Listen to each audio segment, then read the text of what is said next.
ሰላም ቤተሰብ እንዴት ናችሁ? ደህና ናችሁ ወይ? እኔ እግዚአብሔር ይመስገን በጣም ደህና ነኝ። እኔ ኧረ በእናታችሁ እንዴ ጮጋሬን አታቃጥሉ። ሀይሚና ብሩኪ ማለት ነው። ምን ሆናችሁ ነው? ምን ሆናችሁ ነው? የምሬን ነው የምላችሁ ቤተሰብ። ዛሬ በዚህ ቻናል ነው የመጣሁት። እንግዲህ ይሄም ቻናል የኔ ነው እሺ ውዶቼ ማለት ነው። ምክንያቱም እነዛ ትልልቅ ቻናሎች ስለተበላሹ በእነዚህ ምናምን ነው እሺ የምፖስተው። እነዚህ ትንሽ እንትን ይበልና ማለት ነው። ገባችሁ?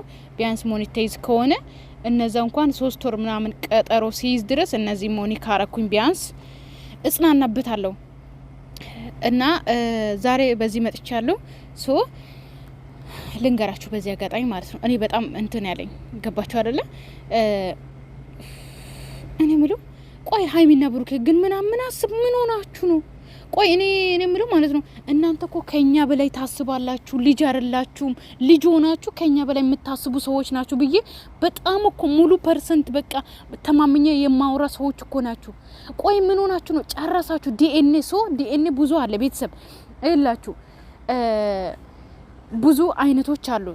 በቀላሉ እንደውም ማለት ነው በይሄ በእንትናችሁ ውስጥ ገብታችሁ በአፍ ውስጥ ገብታችሁ ምንድነው ይሄ አፍ ውስጥ ማለት ነው የሚወሰድ እንትን አለ። ከሱ ተወስታላችሁ ማለት ነው።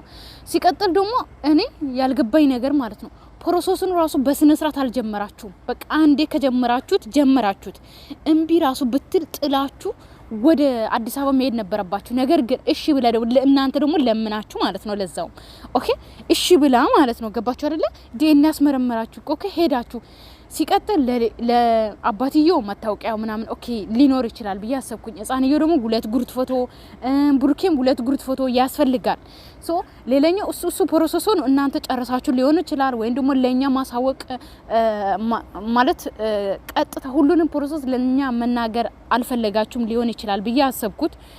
ነገር ግን እሺ ሄዳችሁ ዲኤንኤ ተመረመራችሁ። እሺ ብሩኬ ማለት ነው ዲኤንኤ አንተ ደምን ጸጥ ብለህ ትወጣለህ እንዴ? ይዛችኋት አትወጡም? በአሁን ሰዓት እኮ ማለት ነው እኔ እኮ ግራ የሚገባኝ ብር እኮ የማይሰራ ነገር የለም። ምን አስባችሁት ነው ብሩኬና ሀይሚ ማለት ነው? እንዴት ነው ከጥፋት ጥላችኋት የምትወጡት? ጥላችኋት የምትወጡት ማለት ነው። እሷ እኮ ማለት ነው ያንተን ደም እንትን ብላ የሆነ ነገር ልታረግ ትችላለች፣ ልታስቀይር ትችላለች። ምክንያቱም ስም ቀይራ ማለት ነው። ገባ አይደለ? ያኛው ቢኒ ነው ማን ነው የሚባለው? ከሱ ጸጉር ወስታ የሆነ ነገር ወስታ እኔ ያሰብኩት ነው የምናገረው ቤተሰብ ይኸውላችሁ። እናንተ እንደፈለጋችሁት ማሰብ ትችላላችሁ። እኔ ደግሞ ያሰብኩትን ልንገራችሁ እንዴት እንዳሰብኩ ማለት ነው። ገባችሁ አይደለ? አሁን ከማን ነው ይሄ ቢኒ ነው ማን ነው የሚባለው? የሷ ባል አለ አይደለ? ከሱ ጸጉር የሆነ ነገር ትወስዳለች። ገባችሁ አይደል? እኔ ያሰብኩት ሀሳብ ማለት ነው። እነ ብሩኬ ሀይሚና ብሩኬ ትተወጡ እሷን እዛው ትተዋት ማለት ነው። ከዛ በኋላ ምን ታረግላችኋለች መሰላችሁ? እኔ ያሰብኩትን ኦኬ። ከቢኒ ነው ማን ነው ጸጉር ትወስዳለች። ይሄ የልጁ ምርመራ አለ። ብሩኬ ደግሞ ደሙን ሰጥቶ ወጥቷል ተመረመርኩኝ ብሎ ከዛ በኋላ ምን ይደረጋል? ስም ይቀየርና የብሩኬ ስም ቦታ ላይ የቢኒ ይደረግና ብር የማይሰራ የለም ቤተሰብ፣ ብር የማይሰራ ነገር የለም ልንገራችሁ ማለት ነው።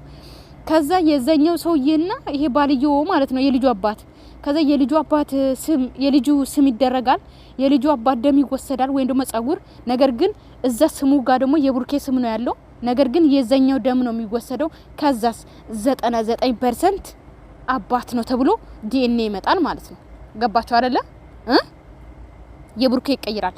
እዚህ ጋር ብሩኬ ቁጭ ብላችሁ ሀይሚም ሆነች ሀይሚም መግባት ግድ ነበረባት። ምክንያቱም እኩል ናችሁ። እዚህ ጋር ብሩኬ ማለት ሀይሚ ነው። ሁለታችሁም አንድ ስለሆናችሁ አንድ ቦታ መገኘት ነበረባችሁ። አንደኛ ማለት ነው። ሁለተኛ ደግሞ ብሩኬ ከገባ አይቀር ጨርሰ ልጅቷ ዲኤንኤ ደማችሁን ሰጣችሁ ጨርሳችሁ መውጣት ነበራችሁ አንድ ላይ ማለት ነው። ገባችሁ አይደለ?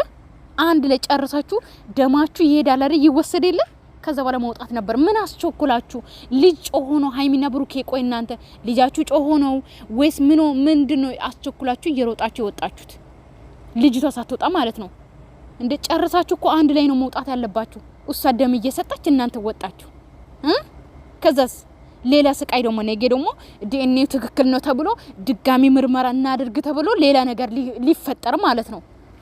እኔ ምለው እኛን አሰሙን። ቆይ እኔ ምን እንደሚሻለኝ አላቅም። የምሬ ነው ቤተሰብ። እኔ እኮ ማለት ነው ብሩኬና ሀይሚ እኮ የልጅ አዋቂ እኮ ናቸው። ግን ምንድነው እንደዚህ የሚያሳስታቸው? ኧረ በእናታችሁ ተው፣ አታቃጥሉን፣ ጮጋሬን አትጨርሱ። እንዴ ሲቀጥል ደግሞ እኮ ይኸውላችሁ አስመረመረች አላስመረመረች የራሷ ጉዳይ ነበረ። ጥላችሁ ወደ ከተማ መውጣት ነበረባችሁ። ለምን ነበረ ማስመርመር ያለባት እሷ ማለት ነው። እናንተ ለምናችሁ አይደለም። ነገር ግን ስማችሁን ለማጥናት አለብን ብላችሁ ነው ሄዳችሁት። በቃ ቤተሰብ ሰላማችሁ ይብዛልኝ። ወዳችኋለሁ፣ አከብራችኋለሁ። ለዚህ ቤት አዲስ ሆናችሁ ሰብስክራይብ ማድረጋችሁን እንዳትረሱ። ባይ ባይ።